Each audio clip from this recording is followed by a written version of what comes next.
J'étais à notre bureau partagé lorsque la notification est apparue, réservation confirmée à l'hôtel maison. Puis j'ai cliqué dessus, forfait escapade romantique pour 2. Ma main s'est immobilisée sur la souris. Le lendemain matin, elle a dit, je t'enverrai un message quand j'arriverai chez maman.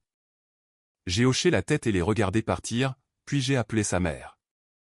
L'email a glissé sur l'écran pendant que ma femme était dans la chambre en train de préparer de la lingerie pour un voyage qu'elle disait être pour sa mère malade. J'étais assis à notre bureau commun dans notre appartement à moitié emballé à Madison, entouré de boîtes, de documents de prêt, d'échantillons de peinture et de manuels d'appareils électroménagers. Nous venions d'acheter l'endroit. Notre première vraie maison. Le genre d'endroit où chaque tiroir sentait encore le bois frais. Et chaque pièce ressemblait à une promesse que nous n'avions pas encore fini de nous faire. Taylor, ma femme depuis 4 ans, m'avait dit qu'elle se rendait à Milwaukee ce week-end-là parce que sa mère, Robin, ne se sentait pas bien. Rien de dramatique, a-t-elle dit, juste de la faiblesse, de la fatigue, une fille attentionnée. Je l'ai cru. C'est la partie qui m'a retourné l'estomac plus tard. J'essayais de trouver le dossier de garantie pour le lave-vaisselle lorsque la notification est apparue dans le coin de l'écran. Confirmation de réservation. The Maison Boutique Hôtel Milwaukee. Au début, j'ai à peine réagi. J'ai pensé que Taylor avait peut-être réservé un hôtel près de la maison de Robin pour ne pas encombrer sa mère. Robin vivait à l'extérieur de Milwaukee dans un petit endroit avec une chambre d'amis qui servait aussi de débarras, donc cela avait du sens pendant environ 3 secondes. Puis j'ai cliqué dessus. Enregistrement le vendredi. Départ tardif le dimanche. Suite King. Champagne. Pétales de rose. Forfait escapade romantique pour 2. Ma main s'est immobilisée sur la souris. J'ai lu la ligne des invités 2 fois parce que mon cerveau refusait de laisser cela signifier ce que cela signifiait. Taylor Hale. Smith Keller. Depuis la chambre, Taylor a appelé, « As-tu vu mon chargeur de voyage ?» Sa voix semblait normale, légère, presque joyeuse. J'ai fermé l'email si vite que mes doigts ont glissé sur la souris. « Vérifie la poche latérale de ton sac de travail », ai-je répondu. Ma voix semblait normale aussi. Cela m'a fait peur. Elle est entrée dans le couloir quelques secondes plus tard, tenant 2 pulls contre sa poitrine, souriant comme si elle n'avait pas juste brisé ma vie en 2 à 10 pieds de distance. « Je l'ai trouvé », a-t-elle dit. J'ai hoché la tête et j'ai baissé les yeux sur les documents de clôture. Taylor est resté là un moment, m'étudiant. « Ça va ?»« Oui », ai-je dit, juste fatigué de la paperasse. Elle a ri doucement.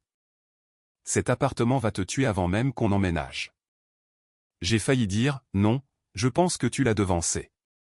Mais je ne l'ai pas fait. J'ai souri comme un mari qui ne savait encore rien. Taylor s'est approché et a embrassé le sommet de ma tête. Son parfum s'est posé sur moi, chaleureux et familier, et d'une manière ou d'une autre, cela a empiré les choses. Elle sentait les soirées en amoureux, le linge propre et la vie que je pensais que nous avions construite avec soin, $1 économisé à la fois. Après qu'elle soit retournée faire ses valises, je suis resté assis, la main sur la souris, fixant le bureau vide. J'étais un ingénieur BIM. Tout mon travail consistait à remarquer ce qui ne concordait pas. Un mur au mauvais endroit. Une mesure qui n'avait aucun sens. Un horodatage manquant dans un fichier qui pouvait ruiner toute une construction.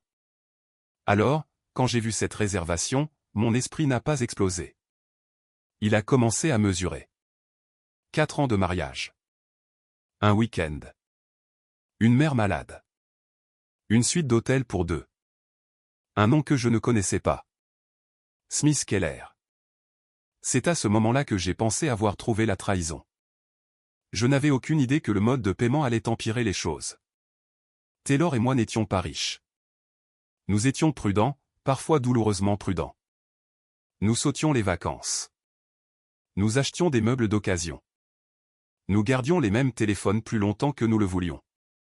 Nous disions non au voyage, au concert, au dîner, à tout ce qui ralentirait le fonds pour l'appartement. Quand nous avons finalement conclu l'achat de l'endroit à Madison, Taylor a pleuré dans le salon vide.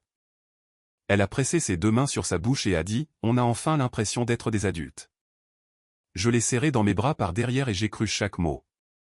C'était le truc avec Taylor.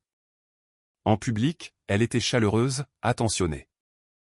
La personne qui se souvenait des anniversaires, apportait de la soupe aux collègues malades et appelait sa mère pendant les pauses déjeuner. Tout le monde pensait que la famille passait avant tout. Je le pensais aussi. Alors, quand elle m'a dit que Robin ne se sentait pas bien, je n'ai pas posé de questions. Je l'ai embrassé sur le front et j'ai dit, « Vas-y, je peux m'occuper des affaires de l'appartement. » Elle m'a regardé avec ses yeux doux et reconnaissants et a dit, « Tu es le meilleur. » Maintenant, assis à ce bureau, je me suis souvenu de cette phrase et j'ai senti quelque chose en moi se glacer. J'ai attendu que Taylor s'endorme. Elle dormait toujours sur le côté, le téléphone branché sous son oreiller, une main glissée sous sa joue. Je suis resté dans l'embrasure de la porte un moment à écouter sa respiration. Une partie de moi voulait la réveiller. Une partie de moi voulait demander qui était Smith. Une partie de moi voulait jeter tout l'écran de l'ordinateur à travers le mur. Au lieu de cela, je suis retourné à l'ordinateur. Taylor avait laissé son email ouvert parce que nous avions toujours partagé les appareils sans y penser. Je n'avais jamais cherché dedans auparavant. Je n'ai jamais pensé avoir une raison. Cette nuit-là, j'ai tapé Maison Boutique Hôtel dans la barre de recherche. D'autres emails sont apparus. Un reçu de dépôt. Une réservation de restaurant à l'intérieur de l'hôtel. Un ajout de spa. Une confirmation de VTC d'un précédent voyage à Milwaukee. Ma bouche est devenue sèche. Ce n'était pas une erreur. Ce n'était pas une mauvaise décision prise à la dernière seconde. C'était organisé, réservé, payé, planifié. Puis j'ai vu la carte. Visa se terminant par 4429. Je l'ai fixé parce que je connaissais nos numéros de carte partagés comme certaines personnes connaissent leur plaque d'immatriculation. Ce n'était pas la nôtre. J'ai cherché les 4 derniers chiffres dans son email. Toute une série de relevés dématérialisés est apparue, provenant d'une carte de crédit dont j'ignorais l'existence. Le premier débit était un acompte d'hôtel. Le suivant était une préautorisation pour un restaurant. Puis un magasin de vêtements de luxe dans le centre-ville de Milwaukee. Puis des VTC. Puis un bar à cocktail d'une nuit où Taylor m'avait dit qu'elle avait un dîner de travail tardif. J'ai cliqué sur chacun d'eux et j'ai senti la forme du mensonge se construire autour de moi. Un dîner ici. Un trajet là. Un acompte d'hôtel 2 semaines avant que nous ne finalisions l'achat de notre appartement. Je me suis penché en arrière et j'ai pressé mes 2 paumes sur mes yeux. Derrière moi, des boîtes étaient empilées contre le mur. L'une disait cuisine avec l'écriture de Taylor. L'une disait futur bureau avec la mienne. Futur. Ce mot m'a presque fait rire. Mais il n'y avait rien de drôle dans la pièce. Alors j'ai fait ce que je faisais quand un projet s'effondrait. J'ai documenté. J'ai pris des captures d'écran. J'ai téléchargé des PDF. J'ai sauvegardé des emails. J'ai écrit des dates dans une chronologie propre. J'ai fait correspondre les débits à ses excuses. J'ai tout copié dans un dossier sur un disque qu'elle n'utilisait pas. Toutes les quelques minutes, je m'arrêtais et j'écoutais s'il y avait du mouvement dans la chambre. Rien. Taylor dormait pendant que je construisais une carte de sa trahison à 10 pieds de là. À 3 heures du matin, j'avais des preuves. Ce que je n'avais pas, c'était la confirmation que Robin avait jamais été malade. Cela est venu le lendemain matin. Taylor se déplaçait dans l'appartement comme si elle partait pour un week-end entre filles. Pas pressée d'aider sa mère. Elle avait son sac de voyage, sa trousse de maquillage, sa tasse de voyage, son chargeur de téléphone et une veste légère pliée sur son bras. Ses cheveux étaient coiffés. Ses boucles d'oreilles étaient assorties. Ses ongles avaient l'air frais. Rien en elle n'avait l'air inquiet.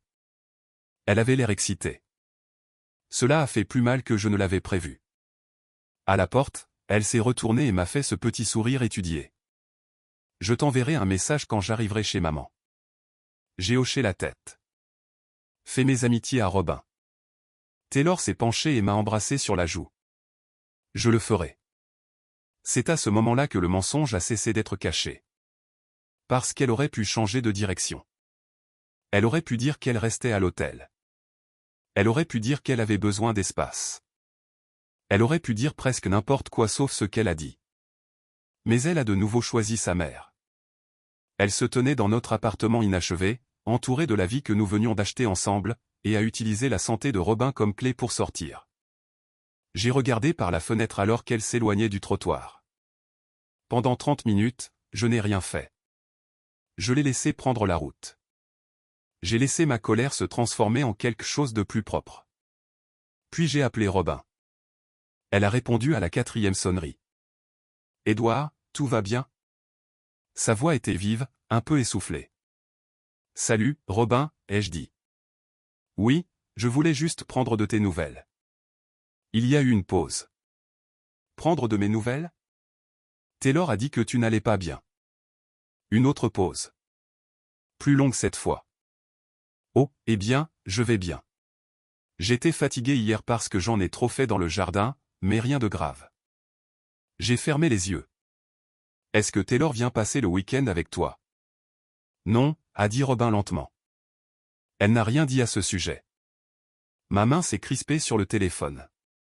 Elle m'a dit qu'elle se rendait à Milwaukee pour t'aider. Robin a eu un petit rire confus, mais il s'est vite éteint. « Édouard, peut-être qu'il y a eu un malentendu. J'aimerais bien qu'il y en ait eu un. » Un silence s'est installé entre nous. J'ai regardé autour de l'appartement. La lumière du matin frappait les boîtes, rendant le ruban adhésif doré. « Robin, ai-je dit prudemment, j'ai trouvé une réservation d'hôtel en centre-ville, le Maison Boutique Hôtel. Forfait romantique. Suite King. 2 personnes. » Elle n'a pas répondu. Le deuxième invité est un homme nommé Smith Keller. Toujours rien. Je pouvais entendre un faible bruit en arrière-plan. Peut-être une horloge. Peut-être sa respiration. Finalement, elle a demandé, m'a-t-elle utilisé comme excuse? La question a atterri doucement, mais il y avait de la douleur en dessous. Oui. Je détestais le dire. Je détestais être la personne qui lui mettait ça dans la tête. Robin avait toujours été gentil avec moi. Pratique, drôle, jamais dramatique. Elle nous apportait des plats surgelés quand nous avons emménagé dans notre première location. Elle se souvenait que j'aimais le café noir. Elle renvoyait Taylor à la maison avec des bocaux de soupe maison chaque hiver. C'était la femme que Taylor avait transformée en alibi. « Quel hôtel ?» a demandé Robin. « Le Maison. »« Je le connais » a-t-elle dit. Sa voix a changé. « C'est à moins de 20 minutes de chez moi. » Je ne lui ai pas tout déballé. Pas la carte. Pas le bar à cocktail. Pas les anciens débits. Elle n'avait pas besoin de tous les détails sordides pour l'instant. « Je suis désolé » ai-je dit. « Tu ne méritais pas d'être entraîné là-dedans. » Robin a expiré lentement. « J'y étais déjà entraîné » a-t-elle dit. « Je ne le savais juste pas. » Cette phrase est restée entre nous.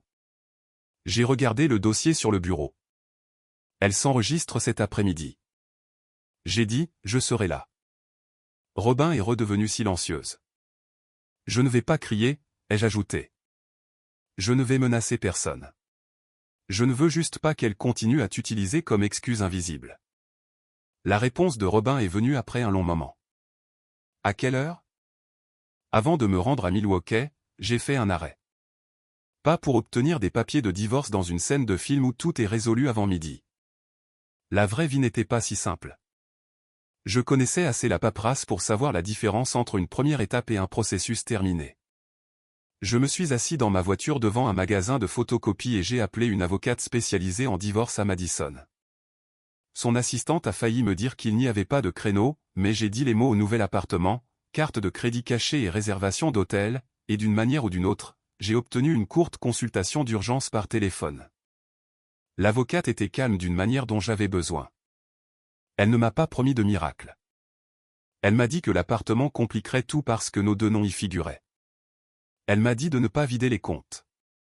De ne pas détruire les biens de Taylor. De ne pas menacer Smith. De ne toucher personne. De ne pas transformer le hall de l'hôtel en bagarre. Que puis-je faire aujourd'hui, ai-je demandé. Préserver les preuves, a-t-elle dit. Commencez un dossier propre. Gardez votre communication calme.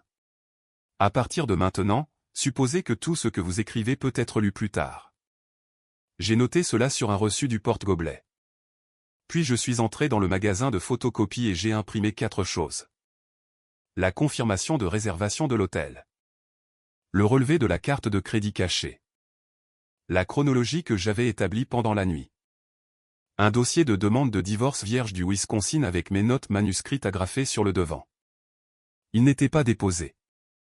Il n'était pas signifié. Ce n'était encore la fin de rien. Mais c'était la première preuve visible que j'avais cessé de penser comme un mari confus et que j'avais commencé à penser comme un homme qui se protège. Sur la première page, j'ai écrit une phrase. Commencer le vendredi.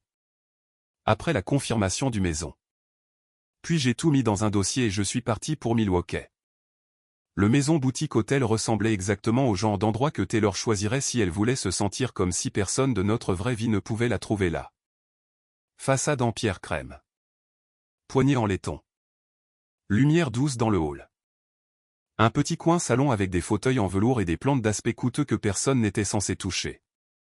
Je n'ai pas demandé d'informations privées à la réception. Je n'en avais pas besoin. L'email m'avait déjà donné la date, le forfait et le nom de l'invité. Je suis entré dans le salon du hall et j'ai choisi une table avec une vue dégagée sur l'entrée et la réception. Je ne me cachais pas. Je ne faisais pas de scène. Je me suis juste positionné comme je positionnerais une caméra et un modèle. Ligne de vue claire. Pas de confusion. Pas d'échappatoire par un malentendu. Robin est arrivé 20 minutes plus tard. Elle portait un jean, un pull bleu pâle et pas de maquillage. Ses cheveux étaient attachés à la hâte. Comme si elle avait quitté la maison à la seconde où elle avait décidé de venir. Quand elle s'est assise en face de moi, j'ai remarqué des gants de jardinage qui dépassaient à moitié de son sac à main. Cela m'a presque brisé. Taylor avait fait passer cette femme pour faible et malade alors que Robin était en fait dehors à arracher les mauvaises herbes. Je suis désolé, ai-je dit. Robin a regardé le dossier sur la table. Je ne sais pas ce que je vais lui dire. Vous n'avez rien à dire. Elle a regardé vers les portes de l'hôtel. Je l'ai mieux élevé que ça. Je n'avais pas de réponse à cela. Des clients se déplaçaient autour de nous avec des valises et des tasses de café. Un couple s'enregistrait en riant. Quelque part derrière nous, une musique de hall jouait doucement et suavement. Tout semblait normal. Cela rendait l'attente irréelle. Robin a joint ses mains sur la table. Ses doigts étaient stables, mais sa mâchoire était serrée. Elle t'a dit que j'étais malade, a-t-elle demandé à nouveau. Oui. Qu'est-ce qu'elle a dit exactement? Que tu étais faible, fatigué, qu'elle voulait rester quelques nuits pour aider. Robin a baissé les yeux. Elle m'a appelé il y a 2 jours et m'a demandé ce que je faisais ce week-end, a-t-elle dit. Je lui ai dit que je serais probablement en train de jardiner si le temps le permettait. Ma poitrine s'est serrée, donc Taylor avait vérifié. Elle s'était assurée que Robin serait à la maison à proximité, mais ne l'attendrait pas. Robin l'a compris en même temps que moi. Son visage s'est durci. Elle s'est assurée que j'étais disponible comme excuse, a-t-elle murmuré. Avant que je puisse répondre, les portes de l'hôtel se sont ouvertes. Taylor est entré, riant à côté de Smith Keller. Pendant une seconde, je n'ai vu qu'elle. Ma femme. 30 ans, soignée, jolie, portant le manteau crème que je lui avais acheté à Noël dernier parce qu'elle disait que cela la faisait se sentir élégante, ses cheveux étaient bouclés. Son rouge à lèvres était frais, son sac de voyage était assorti à ses chaussures. Elle ne ressemblait pas à une femme rendant visite à sa mère malade. Elle ressemblait à une femme commençant un week-end qu'elle attendait. Smith marchait à ses côtés, grand, rasé de près, montre chère, posture suffisante. Il portait un petit sac de voyage en cuir. Sa main planait près du bas de son dos d'une manière désinvolte qui me disait que ce n'était pas nouveau. Taylor lui a dit quelque chose, et il a souri. Puis elle m'a vu. Son visage s'est vidé. C'était presque fascinant de voir à quelle vitesse le mensonge a quitté son corps. Le sourire a disparu, ses épaules se sont bloquées, sa main s'est crispée sur la sangle de son sac. Smith a d'abord remarqué sa réaction. Il a suivi son regard à travers le hall. Ses yeux m'ont trouvé. Puis Robin s'est tourné sur sa chaise. Taylor a vu sa mère. Pendant quelques secondes, personne n'a bougé. Pas de cris. Pas de musique dramatique. Juste Taylor debout dans un hall d'hôtel romantique avec son mari et sa mère assis à 10 pieds d'elle. J'ai levé mon verre d'eau. À la famille, ai-je dit, puisque c'est pour ça que tu es venu. La bouche de Taylor s'est ouverte. Edward. Smith a fait un demi-pas en arrière. Pas assez pour partir. Juste assez pour montrer qu'il comprenait qu'il était entré dans le mariage d'un autre homme en train de s'effondrer en public. Robin s'est levé lentement. Taylor a regardé sa mère, et je l'ai regardé essayer de construire un nouveau mensonge en temps réel. Maman? La voix de Robin a fendu l'air du hall, basse et tranchante. Ne fais pas ça. Taylor a cligné des yeux. J'ai ouvert le dossier. C'était le seul mouvement dont j'avais besoin. J'ai placé les papiers sur la table dans l'ordre.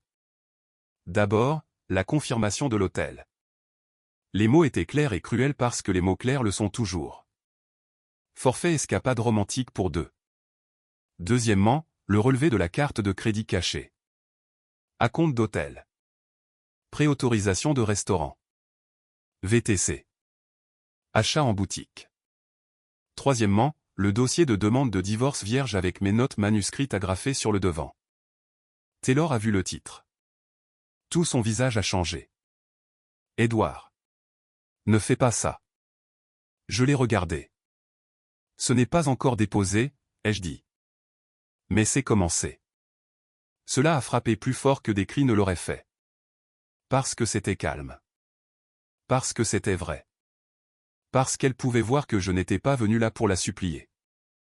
Taylor s'est approché, mais Robin a attrapé la confirmation de l'hôtel en premier. Elle l'a prise, a lu les détails du forfait, et son visage est devenu pâle d'une manière que je n'avais jamais vue auparavant. Quand elle a levé les yeux, elle n'a pas regardé Smith. Elle a regardé Taylor. Tu lui as dit que j'étais malade? Taylor a dégluti. Maman, j'allais expliquer. Les yeux de Robin se sont remplis de larmes, mais sa voix est restée stable. Tu as dit à ton mari que j'étais malade, pour que tu puisses venir ici avec lui? Smith s'est agité à côté de Taylor. Je pense que je devrais. Robin a tourné la tête vers lui. Tu devrais te taire. Il a fermé la bouche. Taylor m'a regardé, espérant peut-être que j'interviendrais. Espérant peut-être que je retournerais la colère contre moi pour qu'elle puisse cesser d'affronter sa mère. Je n'ai pas bougé. Elle a réessayé. Ça ne devait pas se passer comme ça. Robin a eu un petit rire blessé. Non, je suppose que tu l'avais mieux planifié. Taylor a tressailli. Les gens dans le hall commençaient à remarquer, pas de manière bruyante, juste des regards, des pas ralentis. Un couple près de la réception a baissé la voix. Les yeux de Taylor ont balayé la pièce, mesurant les dégâts. C'est à ce moment que j'ai compris ce qui lui faisait le plus peur. Pas de me perdre. Pas de blesser Robin. D'être vu. Elle a murmuré, pouvons-nous s'il vous plaît aller quelque part de privé? J'ai fermé mon côté du dossier. Tu as déjà réservé un endroit privé. Son visage s'est tordu comme si je l'avais giflé, mais je n'avais pas haussé la voix. J'ai poussé les copies vers Robin et je me suis levé. Je serai dehors si tu as besoin de moi, lui ai-je dit. Taylor a attrapé mon bras. J'ai reculé avant qu'elle ne me touche. Non. Un mot. Silencieux. Final. Puis je suis sorti du hall. J'ai atteint le parking avant que mon téléphone ne commence à sonner. Taylor. Je l'ai laissé aller sur la messagerie vocale. Il a sonné à nouveau. Taylor. Encore. Encore. Au 5e appel, mes mains tremblaient si fort que j'ai dû m'asseoir dans ma voiture avec les 2 pieds par terre et respirer par le nez. Les messages vocaux sont arrivés rapidement. Le premier était paniqué. Edward, s'il te plaît, appelle-moi. S'il te plaît. Tu ne comprends pas ce à quoi ça ressemblait. Le deuxième était des excuses. Je suis désolé. Je suis tellement désolé. J'ai tout gâché. Je sais que j'ai tout gâché. Le troisième était un reproche. Tu n'avais pas le droit d'impliquer ma mère là-dedans. C'était cruel. Tu m'as humilié. J'ai ri une fois à cela. C'est sorti moche. Elle a dit que je l'avais humiliée après qu'elle ait utilisé la fausse maladie de sa propre mère comme clé d'hôtel. Le 4e message vocal était des pleurs. Le 5e était de la colère. Le 6e était à nouveau de la panique. Je n'ai pas répondu parce que chaque version de l'argument de Taylor tournait autour du même fait comme s'il s'agissait d'un trou dans le sol. Elle a fait de Robin une partie du mensonge en premier. Je me suis seulement assuré que Robin était présente pour la vérité. 20 minutes plus tard, Robin a appelé. J'ai répondu immédiatement. Tu vas bien? Elle est restée silencieuse quelques secondes. Je ne sais pas. Je suis désolé. Non, a-t-elle dit. Ne fais pas ça. J'ai appuyé ma tête contre le siège. Je ne t'ai pas amené là pour te faire du mal. Je sais. Je t'ai amené là parce qu'elle a construit le mensonge autour de toi, ai-je dit. Tu méritais de voir la vérité avant qu'elle ait le temps de la modifier. Robin a inspiré d'une voix tremblante. Elle n'arrêtait pas de dire que c'était compliqué. J'ai fermé les yeux. Qu'est-ce que Smith a dit? Presque rien. Il est parti après que je lui ai dit que s'il avait la moindre honte, il trouverait un autre hôtel. Cela m'a presque fait sourire. Presque. La voix de Robin a baissé. Elle m'a demandé de te dire que c'était un malentendu. Et je lui ai dit que j'en avais assez d'être utilisé dans des phrases que je n'avais pas dites. Celle-là a frappé fort. Après avoir raccroché, je suis resté assis dans le garage pendant un long moment. Je ne suis pas retourné à l'hôtel. Je n'ai pas suivi Smith. Je n'ai pas attendu que Taylor sorte.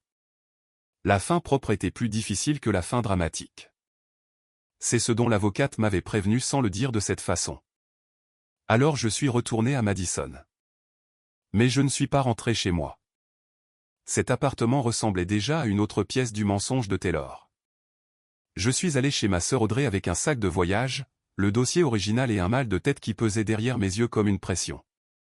Audrey a ouvert la porte et a su que quelque chose n'allait pas avant que je dise un mot. Elle avait 34 ans, stable comme le sont parfois les sœurs aînées quand la vie les a rendues pratiques. Elle a jeté un coup d'œil à mon visage, s'est écartée et a dit « Entre ». Pas de questions au début. Elle m'a donné de l'eau. Une couverture. Un endroit pour m'asseoir. Ce n'est qu'après que j'ai cessé de fixer le sol qu'elle a demandé « Où est Taylor ?» Milwaukee, ai-je dit. Le visage d'Audrey s'est crispé. Avec sa mère malade? J'ai levé les yeux. C'est tout ce qu'il a fallu. Je lui ai tout raconté. L'email, la carte, l'hôtel, Robin, Smith, le dossier, le hall. Audrey a écouté sans m'interrompre mais ses mains se sont crispées plus fort autour de sa tasse de café à chaque phrase. Quand j'ai fini, elle s'est levée et est allée dans la cuisine. Pendant une seconde, j'ai pensé qu'elle partait parce qu'elle ne savait pas quoi dire. Elle est revenue avec un sac poubelle. C'est pourquoi, ai-je demandé. Au cas où tu penserais rentrer à la maison ce soir et faire semblant de pouvoir dormir dans cet appartement, tu ne le feras pas. J'ai failli m'effondrer sur place. Elle s'est assise en face de moi et a pointé le dossier. Tu as bien fait de ne pas te battre avec lui. Je voulais le faire. Je sais. Je voulais les détruire tous les deux. Elle s'est penchée en avant. Tu as déjà fait la partie qui compte. Tu as pris le contrôle de la vérité. Maintenant, ne le rends pas en faisant quelque chose de stupide. C'était Audrey. Pas de musique douce. Pas de discours. Juste la phrase dont j'avais besoin. Elle m'a dit que la fin dramatique était facile. La fin propre était plus difficile. Pas de SMS d'ivrogne. Pas de publication publique. Pas de débarquement chez Smith. Pas de dispute hurlante avec Taylor dans le parking. Avocat. Preuve. Distance. Cette nuit-là, j'ai dormi sur le canapé d'Audrey pendant que mon téléphone s'allumait encore et encore sur la table basse. Taylor a appelé. Taylor a envoyé des SMS. Taylor a envoyé des messages vocaux. Je n'ai pas ouvert la plupart d'entre eux. L'appartement que nous venions d'acheter était vide de l'autre côté de la ville, plein de boîtes pour un avenir qui avait cessé d'exister avant même que je sache qu'il était parti. Les jours suivants ont été les d'une manière silencieuse. Taylor a essayé de transformer la confrontation de l'hôtel en une histoire sur ma cruauté. Elle a dit que je lui avais tendu une embuscade. Elle a dit que je l'avais embarrassé devant sa mère. Elle a dit que je l'avais rendu public. Ma réponse est restée simple. Elle a fait de Robin une partie du mensonge. Je me suis assuré que Robin était là pour la vérité. L'appartement est devenu le dernier champ de bataille. Les deux noms y étaient liés. Les deux signatures figuraient sur les documents de prêt. Nous avions tous les deux une exposition financière et rien de tout cela ne se souciait de ma trahison. C'était la partie brutale de la paperasse. Elle ne se soucie pas des émotions. Elle dit juste la vérité. Taylor voulait qu'on se retrouve là-bas et, je cite, qu'on parle comme des adultes. J'ai refusé à moins que ce ne soit par l'intermédiaire d'avocats ou avec une personne neutre présente. Elle a détesté ça. Bien sûr qu'elle l'a fait.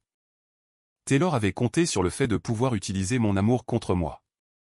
Elle s'attendait à ce que je réponde si elle pleurait, que je m'adoucisse si elle disait mon nom de la bonne manière, que je me sente coupable si elle disait que j'étais froid, mais quelque chose avait changé dans ce hall. Je l'avais regardé sa mère et cherché encore une autre excuse. Une fois que vous voyez ça, vous ne pouvez pas l'oublier. Le jour ouvrable suivant, j'ai rencontré l'avocate en bonne et due forme. J'ai apporté la confirmation de l'hôtel, les relevés de carte de crédit, la chronologie et les documents de l'appartement. Elle a tout examiné avec un visage calme et un bloc-notes jaune. C'est propre, a-t-elle dit. J'ai presque ri. Ce n'était pas ce que je ressentais. Mais je savais ce qu'elle voulait dire. Les preuves étaient préservées. Les dates correspondaient. Je n'avais menacé personne. Je n'avais pas vidé les comptes. Je n'avais pas transformé la douleur en scène de crime. La procédure judiciaire a commencé lentement. La vraie voie. Taylor a continué à appeler, mais j'ai arrêté de répondre à tout ce qui était émotionnel. À partir de ce moment, la communication passait par les voies légales. Cela la rendait folle. Parce que Taylor a perdu la seule chose sur laquelle elle avait compté. Le contrôle de l'histoire. Pendant des semaines, j'ai pensé que le pire serait Smith. Ce n'était pas le cas. Smith n'était que le visage à côté d'elle dans le hall. Un homme suffisant avec un sac en cuir et aucun courage une fois les lumières allumées. La partie qui m'est restée, c'est Robin. Son silence est devenu la conséquence que Taylor ne pouvait pas contester. Taylor pouvait me traiter de cruel. Elle pouvait me traiter de dramatique. Elle pouvait dire que j'aurais dû la confronter en privé. Elle pouvait dire que le mariage était compliqué et que les gens faisaient des erreurs. Mais Robin a cessé de lui répondre comme elle le faisait avant. Pas de pardon rapide. Pas de sauvetage maternel. Pas d'endroit d'où Taylor puisse se cacher. Quelques jours après l'hôtel, Robin m'a envoyé un message. « Edouard, je suis désolé pour ce que Taylor a fait. Tu ne méritais pas ça. Je suis désolé qu'elle m'ait utilisé pour le faire. » J'ai fixé ce message pendant un long moment. Puis j'ai répondu. « Tu ne me dois aucune excuse. Prends soin de toi. » C'était tout. Parce que l'histoire n'était pas de reconstruire avec Taylor. Il s'agissait de refuser de continuer à vivre dans un mensonge après avoir vu le reçu. Les gens pensent que la trahison a un moment aigu. Le texto. La chambre d'hôtel. Le nom que vous ne connaissez pas. Mais parfois, la trahison est un tas de petites choses organisées. Une carte cachée. Une fausse excuse. Un sac emballé. Un baiser sur la joue à la porte. Une femme qui dit « fais mes amitiés à ma mère en allant retrouver un autre homme ». La plus grande erreur de Taylor n'a pas été seulement de tricher. C'était de choisir un alibi construit sur quelqu'un d'innocent. Elle pensait que l'amour de Robin protégerait le mensonge. Elle pensait que je ne remettrais jamais en question une mère malade. Elle pensait que Robin ne saurait jamais qu'elle avait été utilisée. Elle pensait que la chambre d'hôtel resterait séparée de l'histoire familiale. Mais le truc avec les mensonges, c'est qu'ils ont besoin de murs.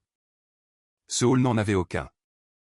Juste de la lumière, des portes en verre, de la musique douce, 3 morceaux de papier et la seule personne que Taylor ne s'attendait jamais à voir assise en face de moi. Je ne me sentais pas victorieux. Pas de la manière bruyante que les gens imaginent. Je me sentais vide. Clair. Fini. Je n'ai pas crié. Je ne l'ai pas poursuivi à l'étage. Je ne me suis pas battu avec Smith. Je n'ai pas prétendu que le divorce était magiquement réglé en un après-midi. J'ai simplement mis la vérité au seul endroit que Taylor ne pouvait pas expliquer. Devant la femme qu'elle a utilisée comme couverture. Je pensais que la trahison devait exploser pour être réelle, mais cette nuit-là m'a appris quelque chose de plus froid. Parfois, la fin la plus bruyante est un hall d'hôtel silencieux, 3 morceaux de papier, et la personne qui a cru au mensonge se tenant assez près pour enfin le voir. Taylor a construit son excuse autour de l'amour de sa mère. Je me suis juste assuré que sa mère était là quand la vérité est entrée.